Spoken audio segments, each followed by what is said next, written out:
Olá pessoal, tudo bem? Sejam bem-vindos aí a mais uma aula de física, né? Meu nome é Cristiano. Nessa aula de hoje a gente vai tratar com vocês aqui sobre o tema impulso, né? Impulso de uma força. Antes da gente dar continuidade, eu gostaria de fazer um convite a vocês para se inscreverem no canal, né? Se inscrevem no canal e ativem o canal aí para receberem notificações, porque aí sempre que a gente botar uma aula para vocês aqui, vocês vão ser notificados, né? E ao final da aula, dê um like, né? Se você gostou do nosso conteúdo, do tópico apresentado, entendeu? Dê um like.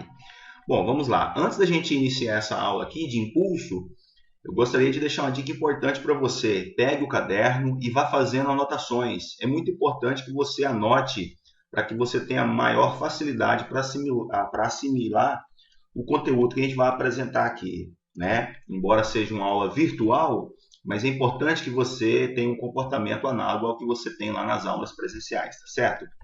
Então vamos lá então. Primeira coisa, impulso de uma força. O que é o impulso de uma força? Os impulsos mecânicos, eles estão presentes numa série de fenômenos do dia a dia, e a gente colocou aqui algumas situações de casos que acontecem no nosso dia a dia que estão presentes a grandeza impulso. Então, por exemplo, quando alguém dá um empurrão em alguém, ou uma puxada em uma pessoa, em um objeto, em impactos ou em explosões, nós temos ali a atuação de uma grandeza chamada impulso. Eu vou dar um exemplo bem simples para vocês. Quando a gente pega um objeto e joga para cima, o que acontece? Se eu pego uma bola, por exemplo, e jogo ela para cima, ela sobe até um certo ponto e depois ela desce. Muito bem, quando a gente pega a bola e vai jogar a bola para cima, eu vou ter ali naquela bola duas grandezas atuando. Primeiro, eu vou ter um impulso. O impulso ele só vai atuar apenas no instante que minha mão estiver em contato com a bola, certo? Então, quando a minha mão estiver em contato com a bola, jogando a bola para cima, e a minha mão encostar na bola, eu tenho impulso. Depois que a minha mão desencosta da bola, e a bola sobe até um certo ponto mais alto e depois desce, a gente não tem mais nesse momento o impulso atuando, só tem a força. Tá certo? Então, o impulso é uma grandeza física que só atua quando você tem ali uma força atuando no móvel num dado intervalo de tempo. Aí você calcula, então, né, o impulso. Então, quando eu pego uma bola e jogo para cima, o impulso que a minha mão dá à bola, ele só imprime essa grandeza na bola enquanto a minha mão estiver em contato com a bola. Certo? Então, eu coloquei aqui um exemplo bem simples. Ó, vamos supor que você tem aqui uma esfera ou uma bolinha, né? E eu apliquei nela uma força, e essa força atuou nela desde o instante que ela saiu, sei lá, dessa posição até aquela outra posição. Beleza? Então, se você fosse nessa situação aqui calcular a grandeza impulso, como que você poderia calcular o impulso? Aqui, ó, o impulso ele é calculado pelo produto da força vezes o intervalo de tempo. Então, essa é a expressão matemática que nos permite aí calcular a intensidade do impulso. Agora, veja bem, eu gostaria de chamar a atenção de vocês num aspecto muito interessante. Ó, vocês estão vendo que a letra I aqui, ó, eu vou colocar aqui para vocês o que cada letrinha dessa representa. Ó, a letra F é a força, que no SI precisa ter a unidade oficial em Newton, tá certo? O intervalo de tempo é representado aqui por ΔT, ele precisa ser dado em segundos, beleza? E o impulso é representado pela letra I, que tem como unidade o quê? O produto da unidade da força pelo tempo, ou seja, Newton vezes segundo. Agora, um detalhe muito importante, ó. Vocês estão vendo que em cima aqui, gente, ó, em cima da letra I, aparece uma setinha. O que essa setinha quer dizer? Essa setinha indica que o impulso, assim como a força, são grandezas vetoriais. Então, cuidado, eu não estou trabalhando aqui com a grandeza escalar. Eu estou trabalhando com a grandeza vetorial. O que é uma grandeza vetorial? É aquela grandeza que tem intensidade, direção e sentido. Então, toda vez que eu for realizar alguma operação matemática com um vetor, essa operação matemática não se dá da forma como a gente trabalha com grandezas escalares, lá na álgebra, né? Então, não é você somar, por exemplo, 1 kg de carne mais meio quilograma de linguiça, né? Não. Quando você fala dessa somatória que eu dei como exemplo aí, essas quantidades de carne, você está somando massa, e massa é escalar, mas impulso e força são vetores. Então, cuidado, se eu estou trabalhando aqui com força ou com impulso, ou seja, com vetores, eu preciso dar toda a notação vetorial, beleza?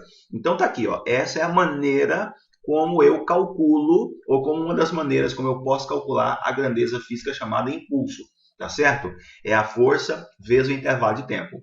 Bom, aí existem outras maneiras de você também calcular, de você também quantificar a grandeza impulso, que é através da propriedade gráfica. Então, olha só, pessoal, o aspecto gráfico ele é interessante, né, porque ele permite que a gente calcule várias grandezas físicas, né? Nesse caso, para cada caso em especial que você pode calcular alguma informação através do gráfico, você vai fazer isso através do cômputo da área da figura que é formada. Então, por exemplo, olha essa situação aqui, ó. Temos aqui um gráfico, né, no plano cartesiano, onde no eixo das ordenadas eu tenho a grandeza força, aqui ó, a força está no eixo y, ou seja, no eixo das ordenadas, e no eixo aqui das abscissas, ou seja, no eixo x, eu tenho um intervalo de tempo. Então, nesse caso, eu posso calcular o impulso dessa grandeza pela área? Posso. Por que eu posso calcular pela área? Professor, como é que eu faço para descobrir que informação a área de um gráfico me dá? É muito fácil. Quando você tiver um gráfico qualquer, representado nesse gráfico ali duas grandezas físicas, basta você fazer o seguinte, ó, você multiplica uma grandeza pela outra. Por exemplo, qual que é a grandeza que nós temos aqui, ó, no eixo x? Nós não temos no eixo x a grandeza tempo. Qual que é a grandeza que nós temos aqui no eixo y? Nós temos a grandeza força. Então, se você multiplicar ali as grandezas, força vezes tempo, você vai ter o quê? A grandeza equivalente da força vezes o tempo, que é o impulso. Então, está aqui, ó, a área dessa grandeza é numericamente igual ao impulso. Agora, cuidado, gente. Aquela equação que eu apresentei para vocês anteriormente, o impulso é igual à força vezes o intervalo de tempo, a gente tem que ficar muito atento, porque aquela equação lá só permite calcular o impulso quando a força for constante, né? Então, quando a força for constante, você pode usar aquela propriedade. Professor, e no caso de uma força variável? Ó, esse primeiro gráfico aqui, ó, ele está claro, ele está mostrando para a gente nesse primeiro gráfico que a força não é constante, né? Essa força aqui é variável. Agora, desculpa, que a força é constante. Agora, e se eu tivesse uma força variável? Olha esse segundo gráfico aqui, ó. Nesse segundo gráfico aqui, a gente percebe que a força não se manteve constante, a força variou. Então, olha só, quando você tiver uma situação em que a força estiver variando, você também pode calcular o impulso, você deverá calcular o impulso pela propriedade gráfica.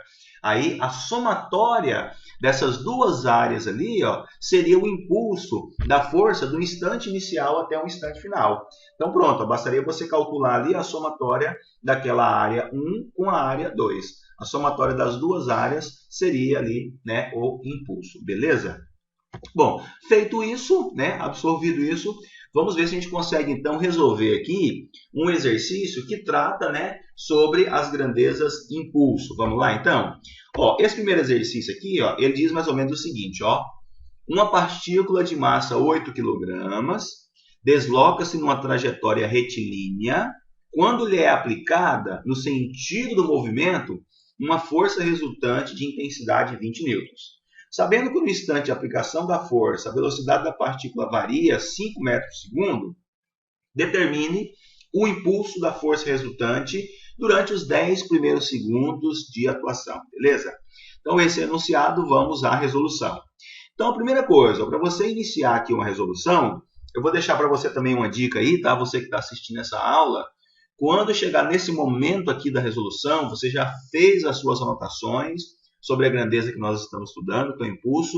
Nesse momento, você pause o vídeo e tente resolver a questão sozinho, né? Depois que você conseguir resolver, chegar no final da resolução, aí você continua o vídeo para ver se você foi exitoso, para ver se você conseguiu chegar até o final com a resolução assertiva, tá bom?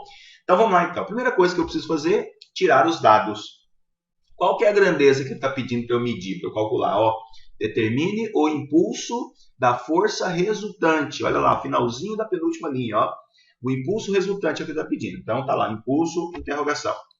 Como é que a gente aprendeu a calcular o impulso? Ó, uma das maneiras de calcular o impulso é o produto da força vezes o tempo, certo? Essa é uma das maneiras que nós podemos calcular o impulso, tudo bem? Então vamos lá, a força. Ele forneceu o valor da força aqui? Deu. Ele falou que a força que atuou na partícula foi uma força de 20 newtons. Outra informação, o intervalo de tempo. Nós sabemos o intervalo de tempo que essa força ficou atuando? Sim, ele também forneceu o intervalo de tempo. Foi durante os 10 primeiros segundos. Pronto. Ó. Se for então durante os 10 primeiros segundos, vou pegar a equação e vou substituir lá. Ó. A força vale 20, o intervalo de tempo vale 10. Quanto é que vale 20 vezes 10? 200. 200 o quê? 200 newtons por segundo, tá certo?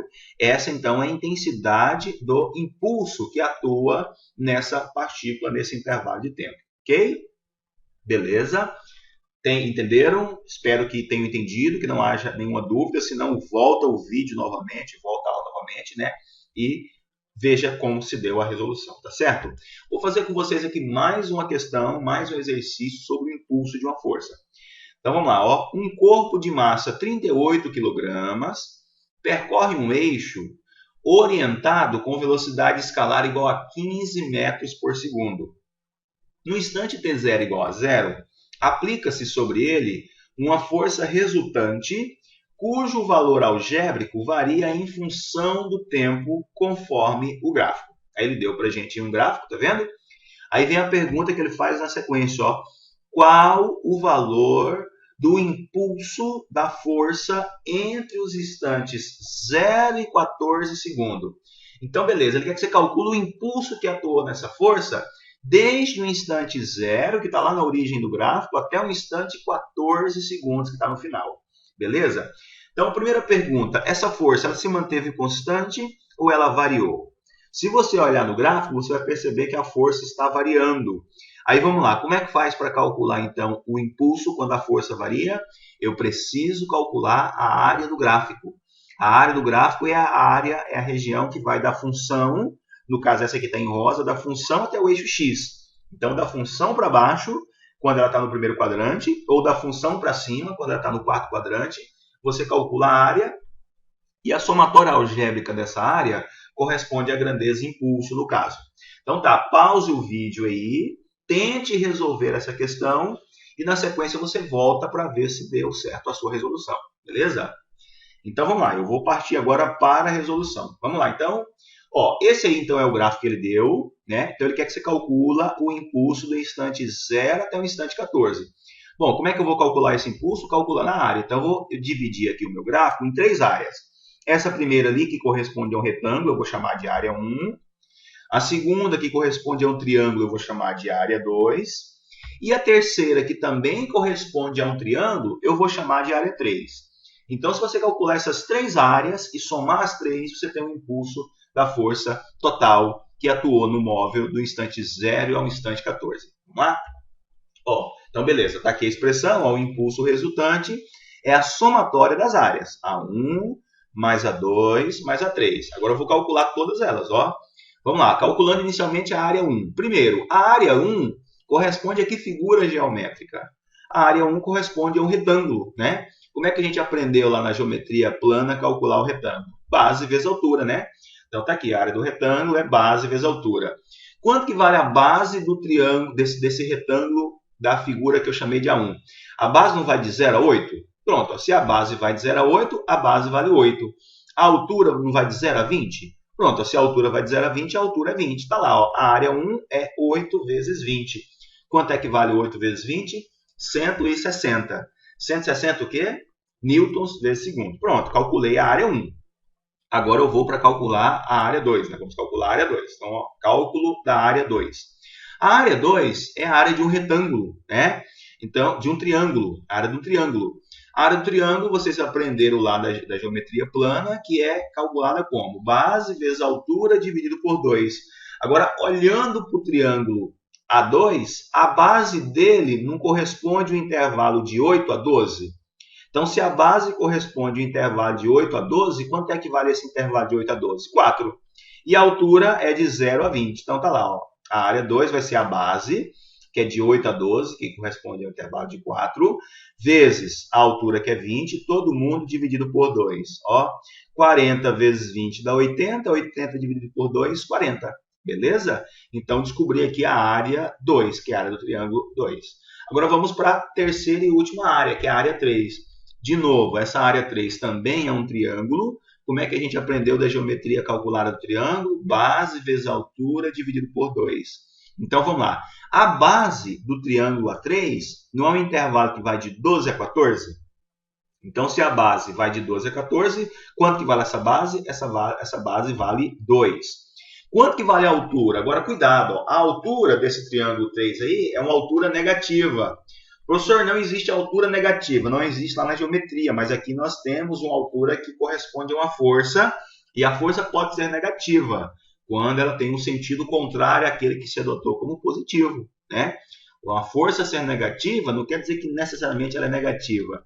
O sinal de menos é uma referência ao sentido da força, beleza? Então essa área aqui vai dar uma área negativa. Então tá lá, a base é 2, a altura é 10, 2 vezes 10, 20, 20 dividido por 2, 10. 10 o quê? Menos 10 newtons por segundo. Pronto, você calculou também a área 3. Pronto, ó. Calculado as três áreas, nós podemos calcular agora o impulso da força resultante. Então vai ser lá, ó, a área 1, que vale 160, a área 2 vale 40 e a área 3 vale quanto? Vale menos 10. A soma dessas três vai dar quanto? 190 newtons por segundo. Gente, percebam que nós somos aqui dependentes, né, da matemática. Se você não tem uma boa afinidade com matemática, você vai ter uma dificuldade muito grande em lidar aqui nas ciências da natureza, nas ciências exatas, que no caso é física e química, né? Então assistam também às aulas de matemática, absorvam os conteúdos lá, aprendam eles, porque a matemática é uma ferramenta nossa aqui, beleza? Espero que vocês tenham atendido. Mais uma vez, aprendeu o conteúdo? Gostou? Dê um like aí, porque isso fortalece o canal, tá certo? Um abraço, até a próxima.